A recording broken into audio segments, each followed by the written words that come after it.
So ngayong araw naman pala dahil mainit yung panahon ay magpabugnaw-bugnaw at manglamaw-lamaw naman kami dito kaya't samahan nyo naman ako.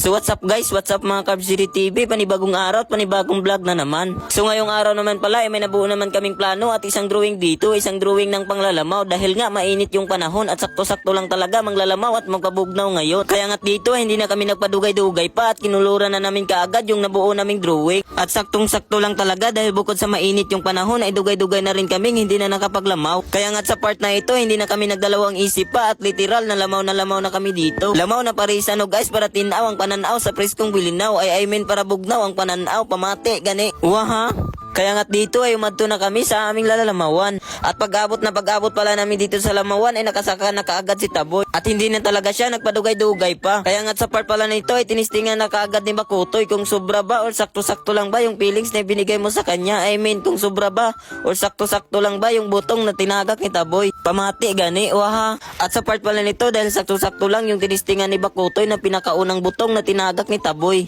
Kaya nga dito hindi na siya nagpadugay-dugay pa at sinunod na ni Jay yung isang bulig na butong. At pagkatapos palang pagsaka ni Taboy ay kinuha na namin kaagad dito yung mga butong na tinagak niya upang mabuak-buak na at makuskusan na. At sa part nga pala nito ay pumunta muna kami dito sa taas at kinuha namin yung pinakaunang bulig na tinagak ni Taboy at pinakaunang punuan na kinatkatan niya. At para madaghan-daghan talaga yung lalamawin namin. At pagkatapos pala namin kunin yung mga butong na tinagak ni Taboy ay binuak na kaagad ni Bakuto yung mga butong dito at para makuskusan na at para din mabutang-butang na yung sabaw. Dahil nagpanilap na talaga yung mga kaubang ko dito, iro dayron pamati gani, waha. Kaya nga sa part pala nito ay kinuskus na namin kaagad yung mga butong na binuak ni Bakutoy at hindi na kami nagpaligoy-ligoy pa. At sa part pala ng aming pagkukuskus dyan ay kutsara lang yung gamit namin dahil hindi kami nakadala ng literal na pangkuskusay. At sakto lang talaga at kutsara yung nadala namin para isang kulikot lang dala na tanan ng unod, pamati gani, waha.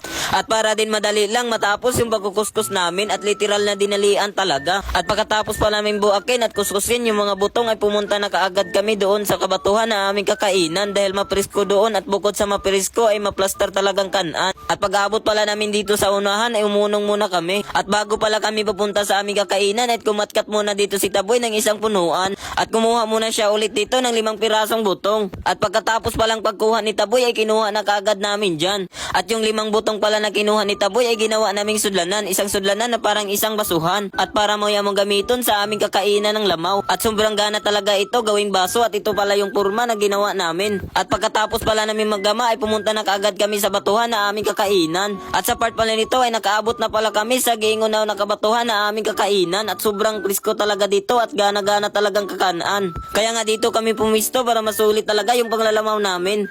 At pag-abot namin dito sa walay paglangan-langan, akomodagan, diniho, ganton sa katapusan, runner dayron. I mean sa walay paglangan-langan ay ninabrihan na kaagad ni Bakuto yung condense dito at para mabutang-butang na at para literal na lamaw talaga. Pamati, gani, waha. At sa part pala nito ay lamaw na talaga at sobrang sarap talaga nito lalong-lalo na ay may ice pang kasama. At siguradong masisinaw talaga yung mga tiyan namin dito. At bukod sa masisinaw ay siguradong ubos at talagang walay bilin yung mga lamaw namin dito. Kaya nga sa part pala nito hindi na kami nagpadugay-dugay pa at kumain na kami dyan at dito ko na lang tatapusin ang aking video at salamat sa inyong panonood. Paki-like at follow na lang. Thank you.